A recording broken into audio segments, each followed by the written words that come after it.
Who am I? This is a fundamental human question and a difficult one to answer. This question draws a line between our objective and subjective existence. We all know the objective reality that surrounds us. We interact with it continually day to day through the five senses. What the senses cannot perceive, our modern instruments can, and as a result, our understanding of the universe has grown exponentially.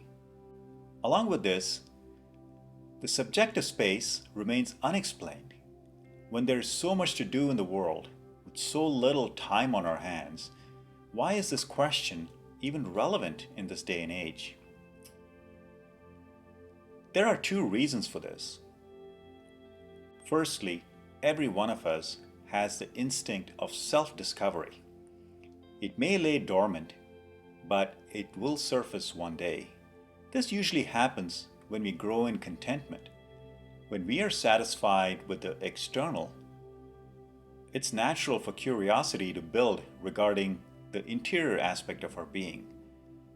In this manner, we're all explorers in our own right, and when the questioning is approached with a childlike curiosity, putting aside what the mind has accumulated in terms of its knowledge base, it may open up a new frontier. Life will then take on an entirely new meaning. These days, we are increasingly outsourcing our identities to various social media platforms, and this brings us to the second reason. A virtual identity is very different from a personal individual identity. Such virtual identities take us even further from our center of being. As our existence turns more virtual, our personal well of happiness is quickly forgotten. As a result, we remain unfulfilled, and when this peaks, we begin to turn back and ask ourselves this fundamental question. We may not use the same three words, who am I? But this question also equates to phrases such as soul searching, finding myself, and so on. The inner inquiry gains significance as we begin to peel away the layers of our being. The physical body may be the foundation of our external existence, but it is the most superficial aspect of our inner world. The mind, which lies just beneath the physical layer, is in continual contact with the physical body. The mind, in turn, has many different layers. The conscious mind is on the surface, the aspect of the mind we are all familiar with.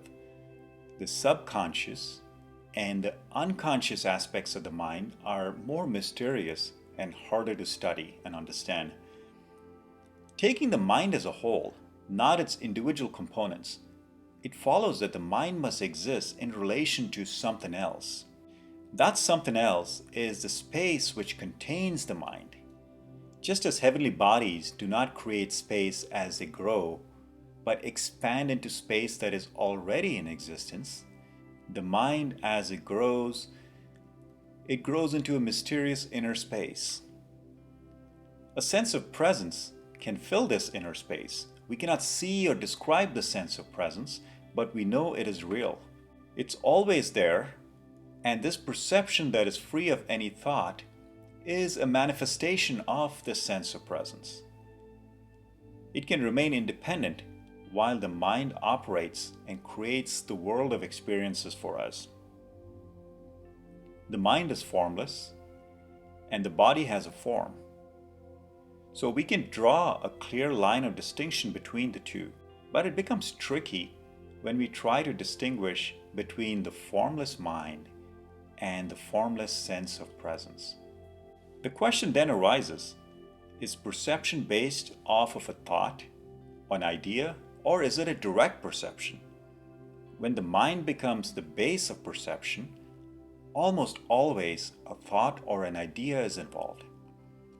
Just as the eyes are essential for the physical body to create a visual input on the brain, thoughts are essential for creating the experience of perception in the mind. Without thoughts, the mind becomes essentially blind and it ceases to exist.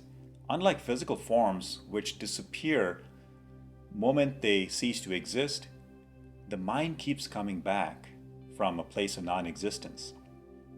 We are thoughtless in the state of deep sleep, and the non-existent mind then springs back to life when we enter our waking reality. When perception comes from the sense of presence, there are no thoughts that function as intermediaries. Getting to this inner presence and sustaining it is not that simple. The mind can easily fool us into an experience of being present and aware. Being present and aware comes before any experience even registers on the mind. There's nothing it can be compared to. It does not arise from a thought or an idea or a concept. Even talking about it or writing about the sense of presence comes from a thought or an observation. It is indirect and is a poor substitute for living the sense of presence. Words can penetrate the mind, but it cannot enter the sense of presence. Thoughts and ideas expand into the mind, and as they do so, they create silent ripples on the surface of the mind. Perception from the sense of presence gets disturbed, and the mind then takes over as the base of perception. These individual thoughts are like waves on the surface of a sea.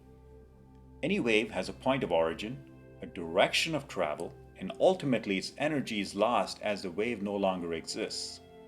As long as a wave exists and maintains its individual appearance, we can call it a wave. Although individual waves come and go, the sea as a whole, which can be seen as a collective giant wave, does not disappear. It remains constant as other waves come and go.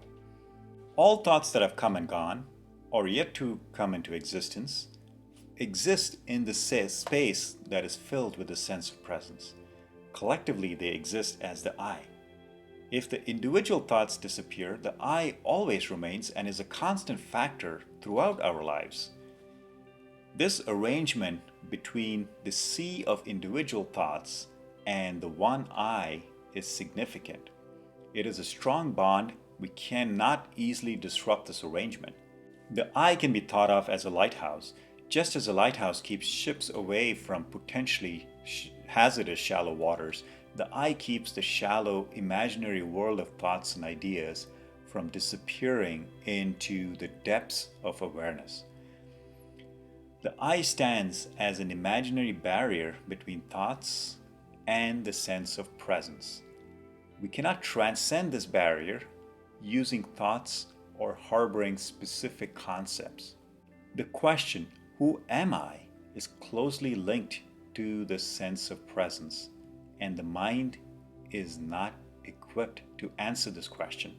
Any answer that may surface is a product of other thoughts and by extension the mind. The spokesperson of the mind, which is the I, looks outwards into the world, keeping the body as the locus of its identity. When the inquiry is not deep or sustained, we then fall back into the identity as the body and the mind. In general, answers to questions are words, and they reflect what the mind already knows. It does not have to be the individual mind, but it can also be the collective human mind, the body of knowledge all humans share. The bandwidth of the mind is proportional to the knowledge it imbibes from the external world. As the mind grows, so does its knowledge arm. We are familiar with this knowledge arm of the mind.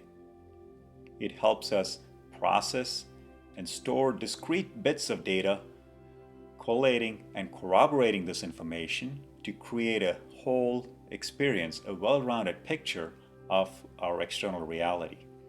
When we sharpen and perfect this aspect of the mind, it becomes a useful asset when transacting with the world. Ultimately, This knowledge arm limits the potential of the mind to what we already know, consciously or subconsciously or even collectively. Entering the sense of presence requires the mind to become a reflector rather than the perceiver. A reflecting surface, such as a mirror, is agnostic to the reflections that come and go, that fall upon it from various different angles. The world is our objective reality and is reflected on the mind. The sense of presence cannot be reflected on the mind. It is formless and it is not a discrete entity which can be reflected. But the sense of presence perceives all the reflections that fall upon the mind. We are neither the reflection nor the source of reflection. We can describe what's reflected on the mind as our experiences, and we can also describe the sources which may lay in the external world.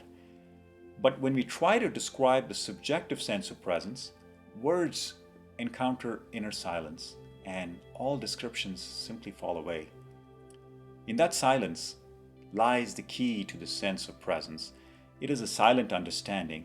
It is not intellectual or theoretical, but a powerful stream of energy, potential power that is within us.